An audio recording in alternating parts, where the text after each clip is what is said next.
Is human civilization not that all-powerful after all? And how much are we worrying about it? When bubonic plague killed off as much as 1/3 of Europe's population in the 14th century, they barely heard about it in Asia and certainly were oblivious to it in the Americas. Today, the world is so interconnected that an unexpected outbreak of a far, far, far milder disease is enough to disrupt worldwide supply chains and spread fear in real time to 5 continents. A coronavirus, but also an individual spat can sometimes snowball when the Crown Prince of Saudi Arabia reacts to the sudden slowdown of the planet by starting a bidding war with Russia. That sends oil prices tumbling and tests the resiliency of third parties like Venezuela and Iran that depend on oil revenue for their regime's survival. Is the current crisis an argument for more transparency, globalization, the respect of binding rules that federate citizens the world over, or a case for less reliance on abroad and strongman reactivity in times of crisis? China, where the leader for the first time since the outbreak visited the epicenter Wuhan, claims its lockdown has worked and that it's turning the corner. We'll be testing that claim and more broadly ask what lessons we'll remember once the worst is over. Today in the France 24 debate, we're looking at the before and the after of coronavirus. With us, François Gémen, who lectures at the French Political Science Institute, Sciences Po. Your books include The Anthropocene and the Global Environmental Crisis. Thanks for being with us. Thanks. Good evening. We also want to welcome at this time Thomas Flichy de la Neuville, Professor of International Relations at the Rennes School of Business in Brittany. Thank you for being with us. Thank you. We also are joined by André Lezekug-Pretry, who is the founder of A Capital. Good evening. Thanks for being with us. And from Washington, she's a former China correspondent for the Wall Street Journal, Mei Fong, strategy director for the Investigative Reporting Center for Public Integrity. Welcome to the show. Hello. Hello. The France 24 debate on Facebook and on Twitter. The hashtag is F24debate.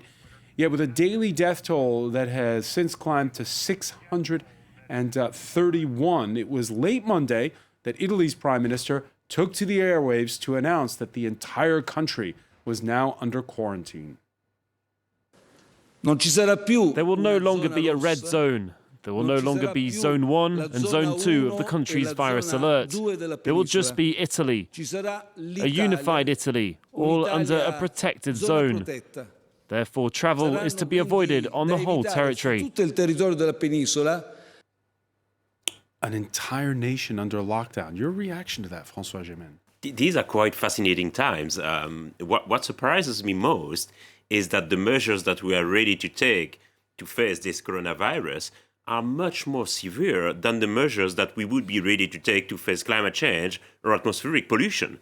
Strangely enough, I think the death toll of the coronavirus at the end of the day might be positive if you consider the deaths from atmospheric pollution, for example. 84,000 people die annually in France because of atmospheric pollution, more than 1 million in China. Most likely the number of lives that will be spared thanks to these confinement measures will be higher than the number of lives that will be lost because of the pandemic. But you understand, in the one case, it's something invisible. In this case, it's something that's palpable. And I think this is something that should question us. Why are we so much more afraid of the coronavirus than we are of climate change or atmospheric pollution or other kinds of threat? What is so special about the coronavirus that we are ready to put the whole world on lockdown because of that? Do you agree? What's the answer to that question, Thomas Flichy de la Neuville? What moves the crowds? A great event, a great miracle, a great emotion. A great event moves the crowd. And then, once the crowds have been moved, then the emotions spread throughout the crowds by contamination. And that's basically what's happening today. The event, or the micro-event of the coronavirus, is largely psychological. And we should read the works of Gustave Le Bon when he was talking about the psychology of crowds, because what he described at that time is what's happening today. But at the outset, here you have this unknown virus that is very potent. It kills off elderly people. It's understandable there's a strong reaction. Of course. But in fact, the virus behaves as a virus of globalization. And even though it kills a few people, it is not a real danger for the planet. Mei Feng, you agree it's a virus of globalization? Well, to some extent, yes, because the reason why this has spread is because borders are so much more porous and we travel around so much more than we did even, say, 20 or 30 years ago. What I disagree with is this idea that it's because we do this that we now have, disease. Disease spreads. Disease knows no borders, and that was the case way back, even back in the time of the Black Plague. What is different now is actually the issue of disinformation. And what we are seeing perhaps in Europe and definitely here in America is that we are now embracing, in many ways, borders coming up, attempts to try and wall off information, to wall off situations. And that is somewhat unprecedented, and that is arguably not working, because you can quarantine people. You shouldn't be quarantining information. When you say quarantining information, what do you mean? Well, for example, one of the main reasons why this outbreak has spread initially in China so widely was because of the attempts to suppress information from Wuhan to outwards to the rest of China when it was initially coming on. The initial health workers who saw this happening were warning of it, but they were told to keep quiet about it. The testing of the coronavirus in the state labs were initially shut down. There was not allowed to be spread. And so you argue that that disinformation, the closeness was a problem because that allowed the disease to spread much more faster. And right now we are seeing some of these same issues replicated in America where state officials are not being allowed to be very frank. There's a big disjunction between what the Trump administration is saying and the CDC. And so we're starting to see these issues when you have a closed border. I mean, the current administration's build a wall thing is endemic and sort of represents a certain mindset. You can't really build a wall against viruses. Can't build a wall against viruses. André Lezecoq-Pietri, is that your reading of why this has gone global? Well, I think the first lesson is that the plagues, the viruses have always spread. But here we live in an exponential time. I mean, the speed again, of everything which is happening, unfolding, that is unprecedented. I mean, I'm not a historian of plagues, but I suppose in the past, plagues traveled much less fast. I think what is really scaring the whole world is the speed with which, in just a matter of days or a matter of weeks, this has become global. And I think this is probably for us humans who are actually always thinking linearly. And the big lesson of that is it's not just technology, it's not just globalization that is exponential, or profits that used to be exponential for a lot of companies or platforms. It's also the risks. And the big lesson for that is, are our societies and specifically our democracies able to cope with risks that are exponential? And you asked the question about, is this the time of the strong man? I think what we are experiencing in front of us is really a battle between systems.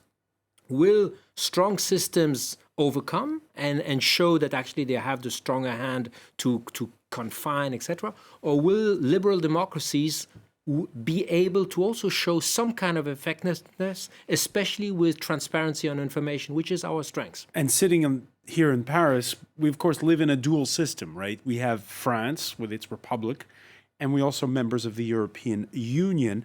The headline in French daily newspaper Le Monde this Tuesday reads, Italy quarantine, Europe's divided responses. Poland's introduced border checks, and now Austria has gone one further. There is now an entry ban for people from Italy going into Austria, except for people who can show a medical certificate. Your reaction, André Lezecoq-Pietri? Well, I think, good luck to Ursula von der Leyen, who wanted to make a geopolitical commission, because this is the crux of the matter. We have nation states. I can fully understand that nation states are protecting their borders. I mean, regions are doing that, cities are doing that, companies are doing that. So why not at the natural borders? But the lack of solidarity, when I hear that, for example, France and Germany have curtailed all exports of masks, especially towards Italy, who is one of the few large countries in the world who does not produce masks.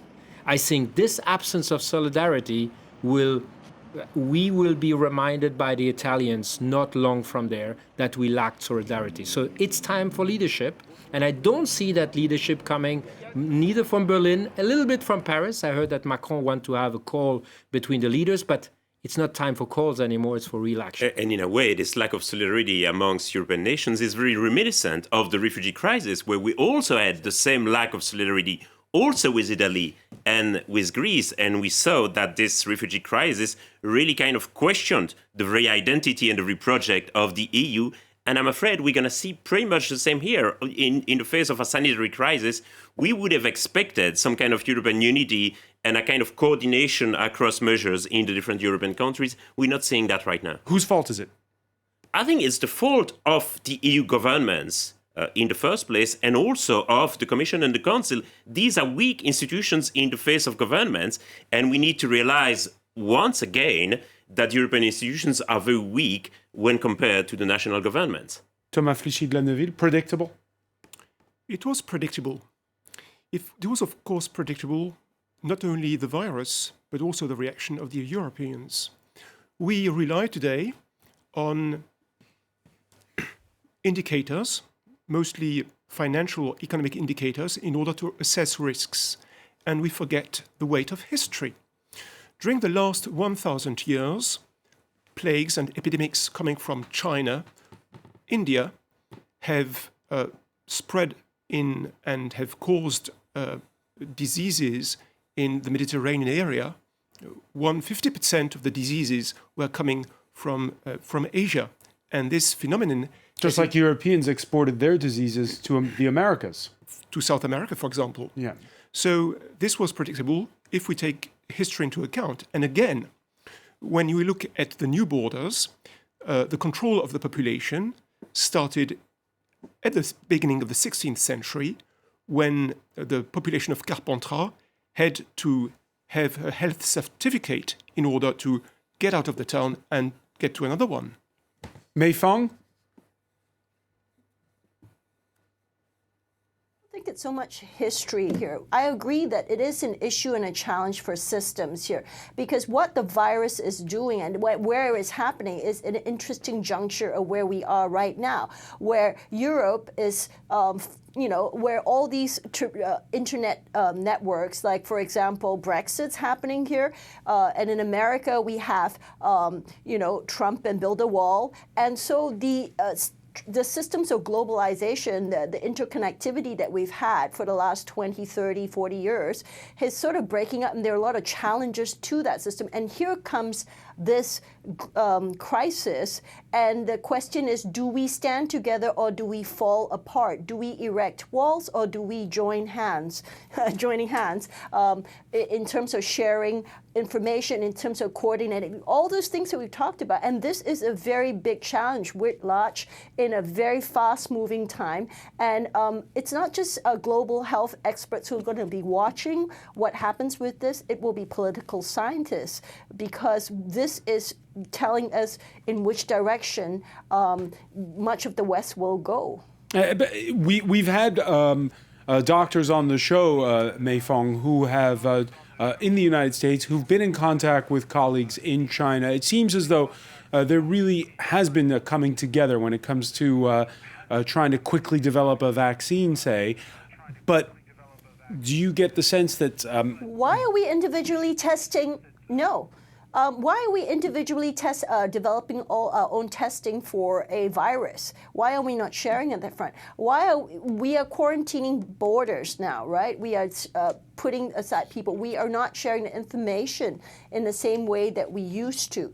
So there, of course, is still some interconnectivity, but there's also a lot of challenges to the systems that we have had in the past.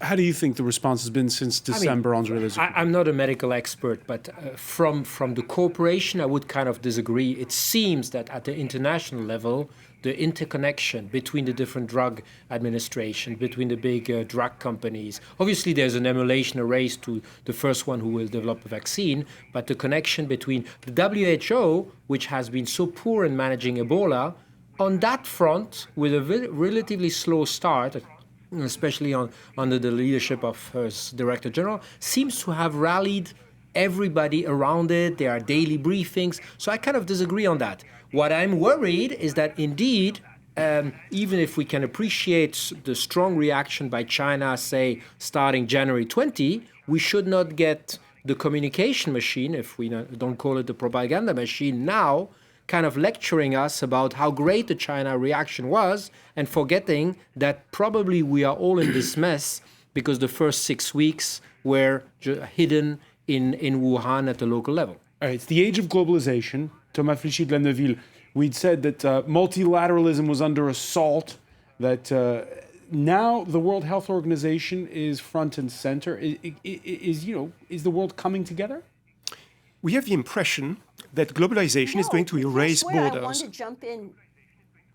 I think that we have the impression that globalization is going to erase borders and to destroy, in fact, nation states. In fact, globalization and permanent connection brings about the return of identities, brings about the formation of new islands. And if you look at the latest intelligence reports of the National Intelligence Council, the subtitle was Islands. So our world is a world of marked by more connections, but also the emergence of new identities, of new little identities, of new islands. So that's the world we are in. Now, one of the reasons why there was not a great cooperation at the beginning... I've got to jump in because we have to take a quick break. We'll be right back. Stay with us. You're watching the France 24 debate.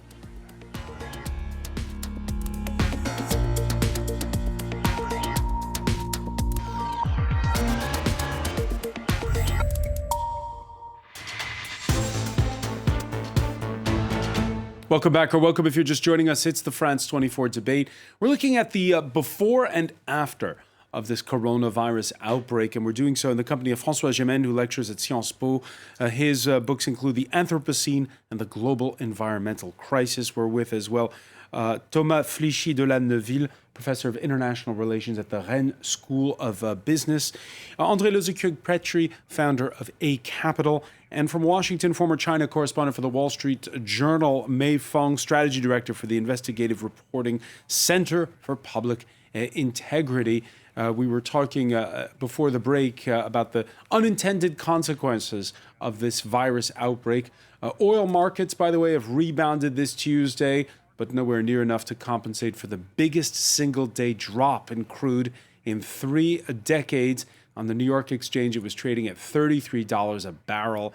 That's nearly half the price that was seen in the past year. The Dow Jones Industrial Average recouping some of Monday's losses earlier, but now trading is mixed ahead of Donald Trump's announcement of measures to stimulate the economy after a day of trading Monday that was so brutal that for the first time ever, Wall Street had a 15-minute trading break to calm nerves, Thomas Flichy de la Neuville.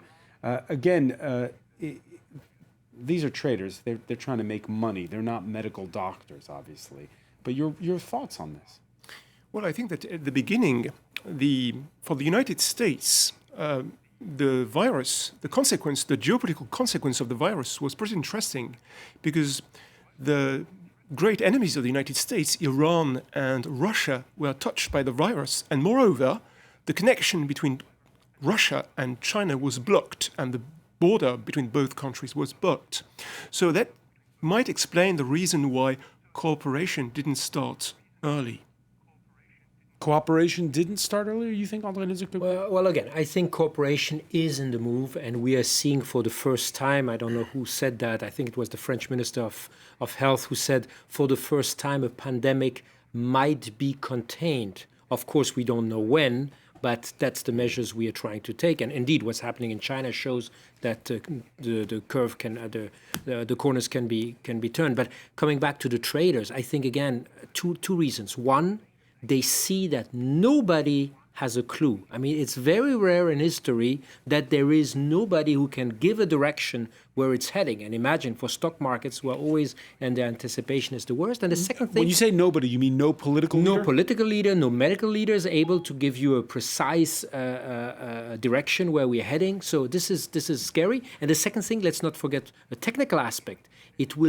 None of these financial measures, and we saw that with the Fed, will have an impact, because you can put all the money you want. If you don't have the workers, the employees, the salaries in the factories or in the offices, you will have a depression, or at least a recession, if not a depression. So I think the economic consequences might be increasingly important as long as this crisis perdures. Maybe a word on cooperation and solidarity. And I think that we've discussed earlier the lack of solidarity between countries. But I'd like to point out at the remarkable display of solidarity within countries and within societies. We know very well that for the young and healthy, the death toll of the virus will be nil or almost nil. The people at risk are really the elderly and the people with a fragile health, which means that for this category of people, we are ready to put the society on a lockdown, to close down factories, to close down schools, to cancel events, to cancel transport. I think it's also a remarkable display of solidarity within our societies towards the elderly and the most fragile. And I think that this could teach us a few lessons for the world after the outbreak of the virus. Mei-Fong, you agree? Well, it's certainly interesting to see what the lessons it would teach us. I'm not necessarily as optimistic as you that the lessons it will teach us will be good ones.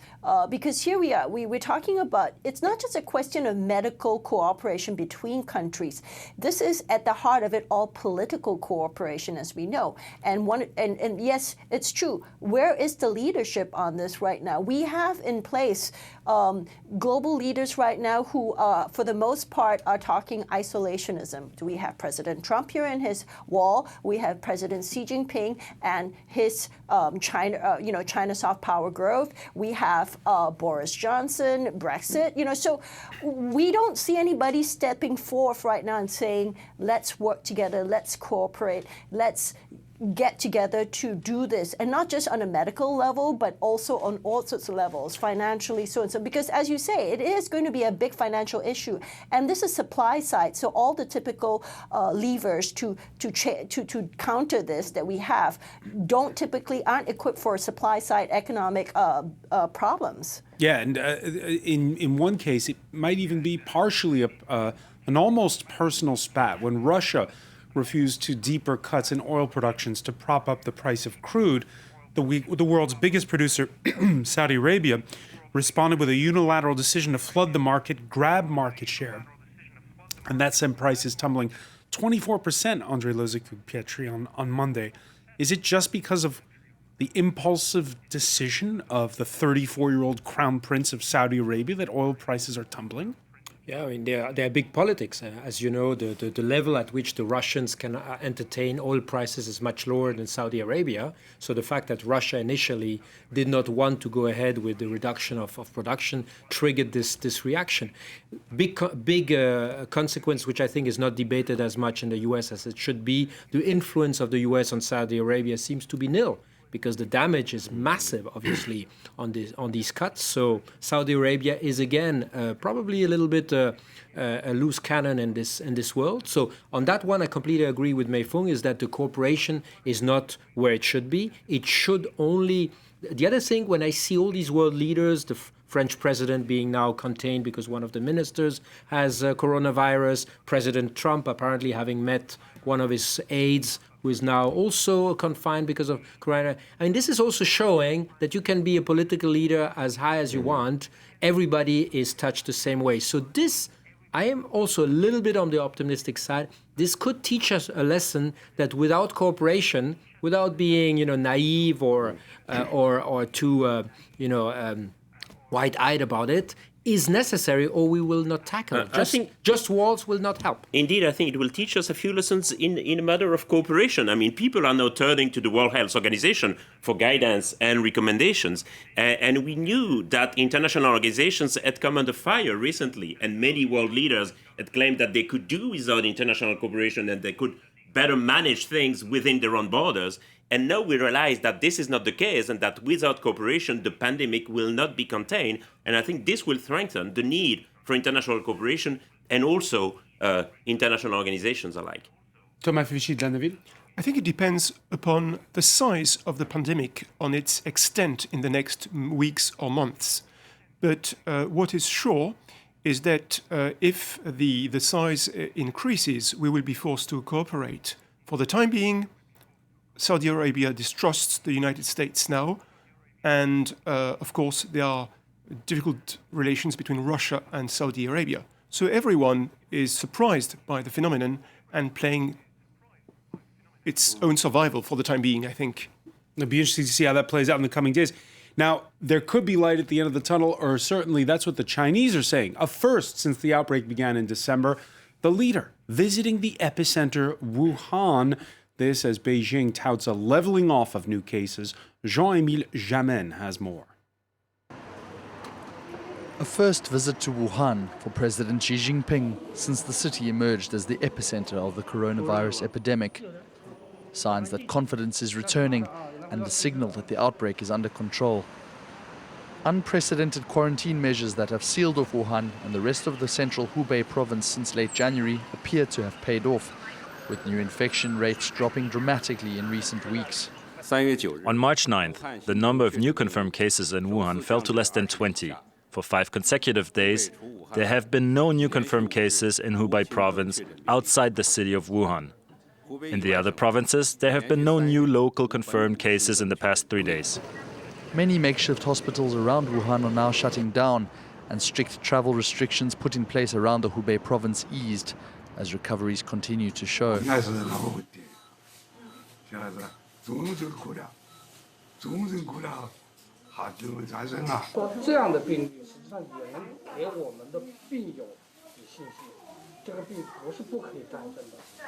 Using the country's recovery as a template, the World Health Organization says they are hopeful the spread can be restricted as cases continue to grow abroad, now at a faster pace.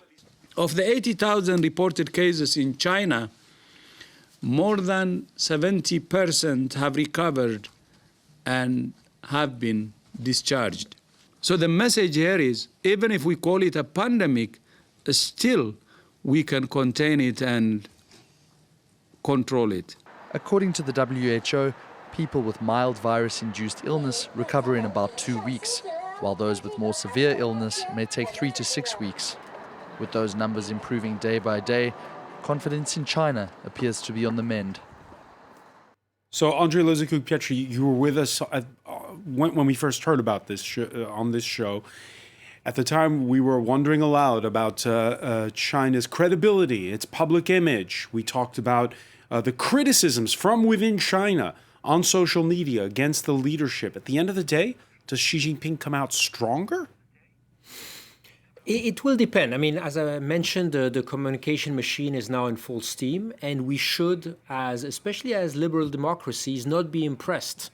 We should celebrate the fact that apparently there has been a turn here because of these measures, but we should not attribute that to the system. I mean, the system was initially probably at the root cause of the fact that for the first 6 weeks, I mean, in every pandemic, you don't need to be a medical doctor to know that, you have this kind of exponential curve. So you can tame it if you take very quick reactions. And that's why I'm pretty confident in systems like, especially the French one, because you have this very national system of information where you can have the information coming up very, very quickly. And that is what lacked in China.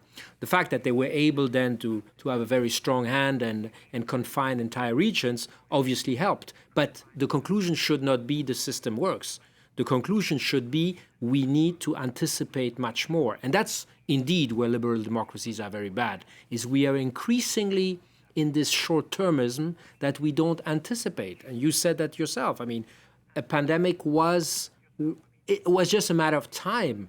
And with the interconnection of transport, it would have spread as quickly as we saw it. So it was plannable. Did we plan in terms of masks? Did a country like Italy plan in terms of respiratory measures? Apparently not, and that's why they are in these red zones, is because apparently their health system is completely saturated. So it should be a lesson for democracies need to think long term. It should not be left to authoritarian states. Or in terms of vaccine, I mean, at the time of the SRAS epidemics, we were very close to developing a vaccine against this type of virus. But then when the pandemic ended, it was declared that this was no longer a political priority. Investment and research funds were stopped. And therefore, we never developed that vaccine that would have been most useful today. What is sure is that the pandemic is going to be used by every government in the world to collect medical data, the new source of information. I was thinking you were going to say to fund public healthcare systems, which have been gradually defunded on both sides of the Atlantic over a period of decades. It could be the case, but I think more interestingly, there is going to be pressure from the Chinese government and from other governments to collect medical data of citizens in order to control and to be sure that the disease doesn't spread. And that's very interesting for insurance companies, which in fact use these data for their own purpose. Mei Fong, is that the dystopian view you take? Well, I mean, there are two ways to sort of look at whether this crisis strengthens China's authoritarian rule or not. On the negative side, so to speak, is that certainly you have to sort of marvel in a way at how China's used crises like this to sort of increasingly collect more data on its citizens and monitor it. Now they have systems in place that they've put in place to monitor citizens under quarantine, which can therefore be extrapolated and used in the future to monitor them for all sorts of reasons, monitor their movements. Now, China is supremely good at this. It is a leader par none in this space.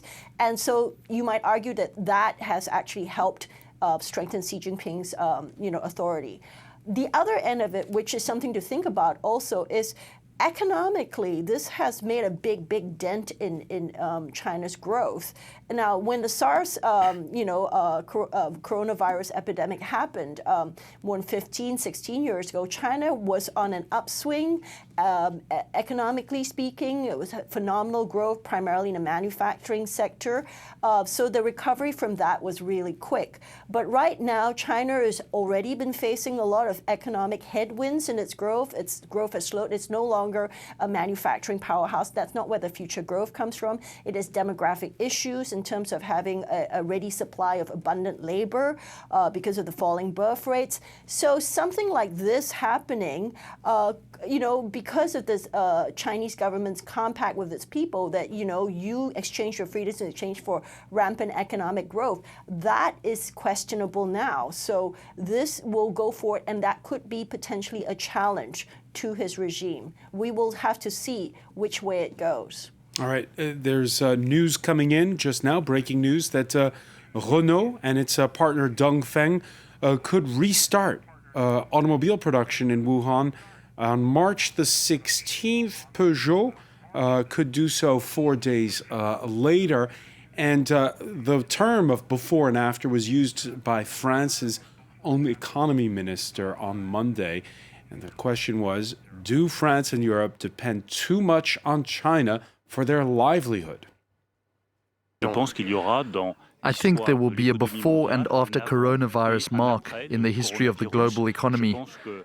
I think that our people urge us to be economically more independent and to ensure our sovereignty when it comes to strategic value chains, and that we have a globalization that is more responsible and better organized. This talk of shorter supply chains, will that last as long as there's the virus? I think it could last. And the question here being, which lesson will we learn really from the crisis? For example, strangely enough, we can expect that in the year 2020, this year, there will be a significant drop in greenhouse gas emissions because a lot of things have been relegated or halted. We'll see if there is a kind of before and after moment also for climate change and greenhouse gas emissions. So that is something that remains to be seen. But I think that indeed, in the way that we will learn about our dependency on other markets, possibly there will be a lot of things that will be produced on a more local level. And certainly kind of globalization, I think, will change a little bit after this crisis. You agree? Well, I think when I hear the minister, he's stating the obvious. I come back to my point about anticipation. The fact that we are dependent on China massively on our supply chain is something that we know since the financial crisis 2008, where we realized that having these very long supply chains was actually costing a lot of money. Plus, they are also costing a lot of energy because there are a lot of these costs which are not included, for example, transportation costs, etc. So I hope that it will not just be one of these beautiful political declarations which we are used to, but that there will be real policies, not these kind of top-down policies where the state tries to model everything, but that actually economic actors, and I can tell you right now in French industry, a lot of industrial companies are extremely they're on a crisis mode because some of their factories need to shut down because they don't have the work. It's going to be a massive shift in the mindset of how we organize ourselves. Will we make it an opportunity? I hope so. If we take the example of the industry of pharmacy, 80% of medicines come from China and India. So there's no choice then to produce these goods again. Now the Chinese engine is producing 20% of its usual production. So obviously the impact on the climate is important, but maybe China will catch up in the next months and with extra emissions. Yeah, we could there show would be some catching up for sure. We could show the graph on this, or the pictures, if you will. NASA mapping pollution levels in China before and after the lockdown in Wuhan. You heard François Gémen say there, Thomas Flichy de Lendeville, that he hopes this isn't just a one-off. Will it be, though?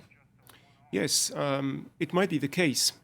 But we mustn't forget also that this crisis could bring out some geopolitical shifts on the planet if it brings about an important financial crisis. If you look at the plague, for example, the plague brought about the downfall of Venice.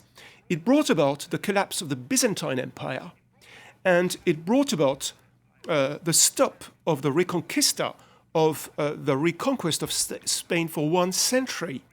And if you look at China today, you see that Hong Kong is already using its medical expertise so as to have a larger margin of maneuver in its negotiations with China. So things are changing quite a little.